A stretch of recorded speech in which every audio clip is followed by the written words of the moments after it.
Hello and welcome back to RachAquarelle, or if you haven't been here before, welcome for the first time. My channel is very new and yeah, I'm really enjoying making videos. It's something that was really overwhelming at first, but I feel like I'm starting to get a better flow for this process, and I really like it because I get to make two things at once. I get to make art and I also get to make a video, which in its own way is kind of art. So yeah, just kind of having fun with this channel. And right now this is going to be another edition on my daily series that I'm doing right now. Every day between Thanksgiving and Christmas, I'm taking a little time out of my day to work on a little Christmas / holiday / winter themed project. And today's project is going to be pretty simple. I'm going to be making a gift tag. That's what I'm sketching on right now, and also a little bookmark. And any funny noises that you hear in the background is likely one or two dogs that I live with. I have two Boston Terriers. One's name is Watson. He's the bigger, older one. The other one is Hazel. She's a little bit smaller, but size doesn't matter. They both snore, and I do my voiceovers when they're sleeping because if they're not sleeping, they're wrestling around with each other. So if you hear any weirdness in the background, that's what that is. Okay, so back to the project. As I was saying, I am doing a very simple project. I'm kind of just going off of these little tiny candy canes that I have. I bought a big giant box of them. Oh boy, I'm gonna have these candy canes for a while, so I need to figure out something to do with them. So I'm actually just gonna trace them right onto my watercolor paper. I didn't really do any preemptive sketching like I often do for this project because it's pretty simple. So I just traced those candy canes right onto my watercolor paper. And I'm just generally trying to get the stripes in approximately the right place. And then I decided on the gift tag, I would put a little to and from on there. And now I'm using my eraser just to lighten up the pencil marks because for this one especially, I want to have some white showing, and so I want to reduce the amount of pencil marks that are visible, although I often find that even if there are some pencil marks that are visible to you as the artist, most other people are not going to notice those. So I'm just gonna kind of lighten both of those up, and I'm going to approach each of these items just a little bit differently from one another, but both of them are going to be very simplistic. I'm only going to really use one color, which is going to be Permanent Rose. I chose a red color to do this project, and Permanent Rose is kind of a magenta red, and I find it very, very pretty. I also haven't used it a lot lately, so I thought it would be nice just to get back into one of my favorite colors, Permanent Rose. And right now I'm using a silicone applicator tool just to apply some masking fluid onto the gift tag. The first thing that I'm going to do with the masking fluid is just outline the candy canes, and then I'm also going to mask off the stripes that I want to remain white. And there's really no need to be too terribly precise in doing this. A lot of times if I need a really precise masked line, I will use my other tool, which is I believe it's called a ruling pen, even though it's not a pen. Well, I guess technically it is. It's kind of like a dip pen because I just dip that into my masking fluid and then it actually applies a very even line. And if you're curious about what I'm talking about, just check out any of my other videos where I've used a lot of masking fluid because I use that tool quite often.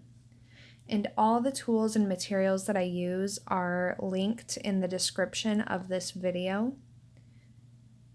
And I just basically link you to where I buy them. These are not affiliate links or anything like that. Not that there's anything wrong with that, but I just like to share the stuff that I use.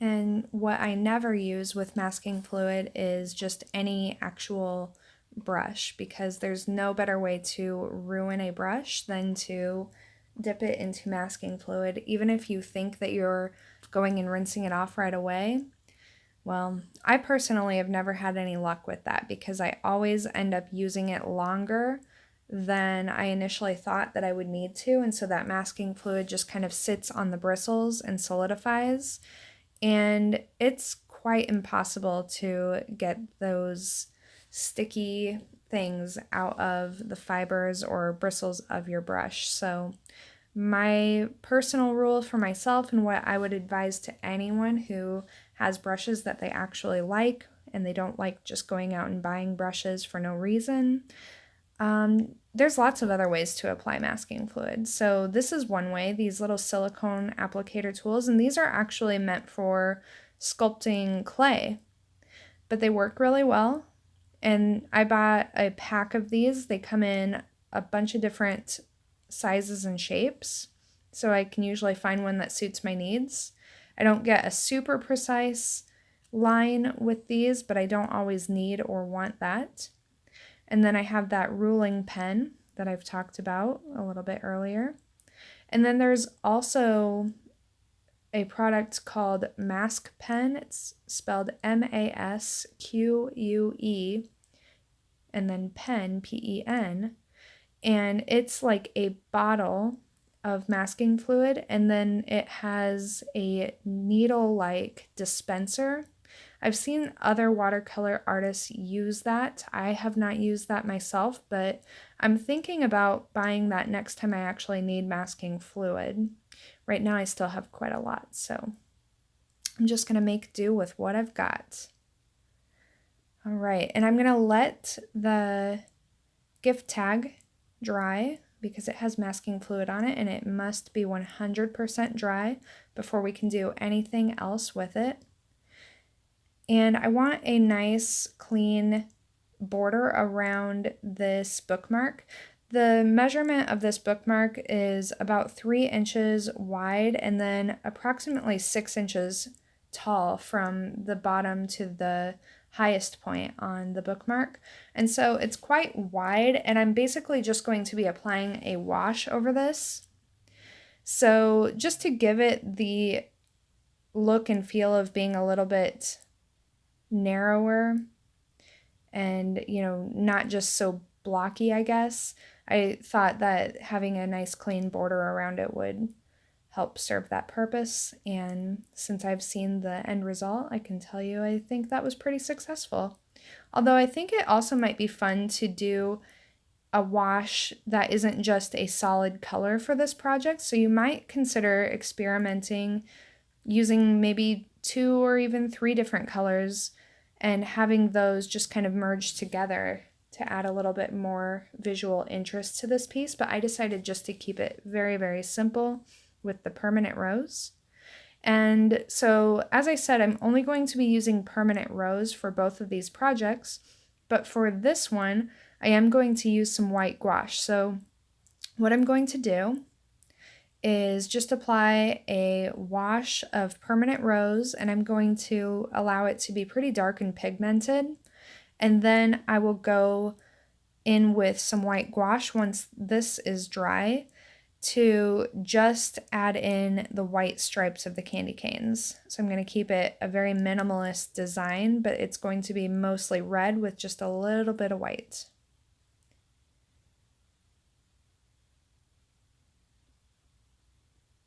And I'm not worried about it being like a super even wash, being completely uniform or anything like that. I really like the sort of imperfect feel of anything that's handmade, and so I don't really stray from that too much. Every once in a while I'll find some little imperfection that will bother me for some unknown reason and I have to address it. But when I apply washes, I really don't mind them being a little bit uneven. Okay, so now it's time to let this dry, and I will check on my gift tag to see if that masking fluid is completely dry yet, which I don't think that it is. So what I'll do is just take a little break here and then come back in a few minutes. All right, so now I'm back, zooming my camera back in here, and you can kind of see that the masking fluid is a little bit more yellow looking. That's kind of just how this masking fluid looks when it is dry.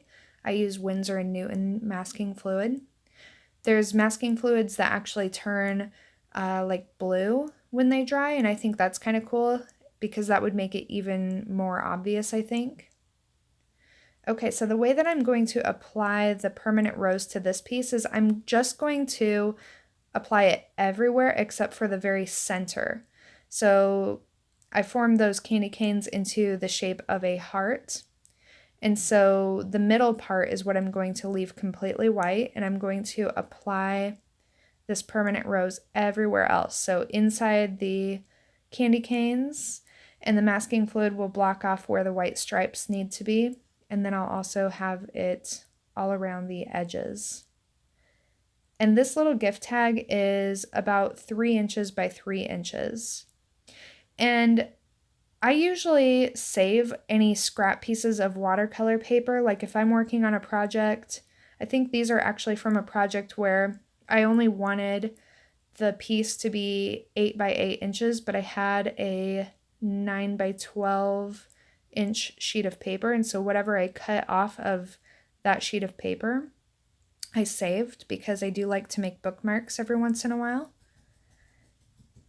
And I thought that this would be a good opportunity because it's such a simple project. It's a good opportunity to show that with one design you can actually get 2 results and 2 different kinds of items. And I really like making bookmarks for the holidays. I use them as stocking stuffers, and I give them to all my family members because I think it's really nice to give something that, you know, of course is handmade and really comes from you, and also something that people will actually use throughout the year. And now typically when I give bookmarks for Christmas, I don't make them holiday themed because, you know, it's hard to imagine someone using a holiday themed bookmark in July when they're reading. So what I usually do is find a landscape and create landscape bookmarks. And I'll likely do some of those for this series as well. I've got lots of stuff planned for this series. I sat down one day and just started thinking of all the different kinds of things that I like during the holidays, things that I, want to make, things I think that people in my life will like, so that I can actually give some of these as gifts as well. Okay, so this gouache is freshly squeezed out, and I've talked about this in other videos, but one thing I've learned about gouache is that it's really difficult to reactivate it once it dries. It's hard to make it activated enough to where it is malleable and opaque. A lot of times when you reactivate gouache, it sort of just becomes milky and translucent rather than like opaque, or whereas watercolor is transparent. So whenever possible, you should try to use your gouache fresh out of the tube. It's just the best way to do it. And with gouache, it's kind of just a matter of adding enough water to where you get a good flow, but not so much water that you're just making it milky and translucent. So that's the trick. And right now I'm using Winsor & Newton brand gouache. And if you've seen some of my other videos, you know that I recently purchased a very small set of R.M.Broadwell watercolors. And R.M.Broadwell has a very unique formula for their watercolors, and I guess they use kind of a similar formula for their gouache paints, where their watercolors do not get really hard. Even after a couple of days of not being used, they're very easy to reactivate. So whenever I am finished using this tube of white gouache, which you can actually see here, and I've got quite a bit left because I actually don't use it that often, but I'm going to invest in a large tube of R.M.Broadwell white gouache. I have other gouache colors that I really haven't used much at all because I have been a little bit baffled by gouache, but I'm learning, so I'm not sure how much of that I'll do on this channel. Okay, so I've got all the stripes painted on my candy canes, and now I thought it was just a little bit plain still, so I decided to just add the word Mary in the middle of the candy canes, because I still want to keep it very simple. I thought about, painting a bunch of hearts all over the place, but I thought that might just look a little wacky and defeat what I was originally going for, which is simplicity. So I just kept that very loose. I didn't attempt to do a script because I didn't have very much space. I didn't have much room for error, so I played it safe and just did a regular print font. And so yeah, that's pretty much done. So now I just need to make sure that everything here is dry. So not only does the masking fluid have to be completely dry, of course, before you apply the paint, but then in order to remove the masking fluid, you want to make sure that all the areas that you painted are completely dry as well, so that the paper isn't soft and susceptible to being torn. Now I'm going in with my eraser and just erasing a little bit more of the pencil marks that were covered with the masking fluid, so they were still kind of showing, and then using a pen for the to and from. There's not a lot of room to write a name under that from, so maybe just some initials like SC, Santa Claus. And I think, you could go two ways with this. You could either leave it just like this because I think it looks kind of cool. It looks almost like a stamp. But I decided to go in and kind of just clean up some of the lines. That's the, I guess, perfectionist side of me, where I wonder if maybe I should just leave it alone, leave it as it is, or should I fiddle with it and potentially lose my original intent. But this time I don't feel like I really lost my original intent. But I do think that this would have looked good either way, whether I had left it really rough, like a stamp or like a print or something, or, what I ended up doing is just cleaning it up. So that might be something that you want to consider. What do you prefer? Because I think there's nothing wrong with something looking a little bit rough. As I said, I like that kind of handmade imperfection. And now we're just about done. So you can see how simple both of these projects were, which made it easy to kind of do two projects at once. And actually, I will often, when I'm painting on my own at least, I will have multiple projects going at the same time so that if I am waiting for some aspect of one painting to dry, like if I'm waiting for masking fluid to dry or for a big wash to dry, I can work on another project and I won't risk becoming impatient and moving things along too fast. Okay, so I think that is it for this project, and this was nice because I didn't even have to use my mixing palette over here, so I didn't really have any cleanup. That's always a good thing. And I was able to make 2 items in just under 20 minutes. So here's a close-up of the bookmark, and you can just, for each of these, just punch a hole in the top, and then you can add like a tassel to the bookmark or a ribbon to the gift tag, and that's basically it. So really hope that you guys enjoyed this video, and I hope that you'll consider liking the video and subscribing to my channel. Thank you.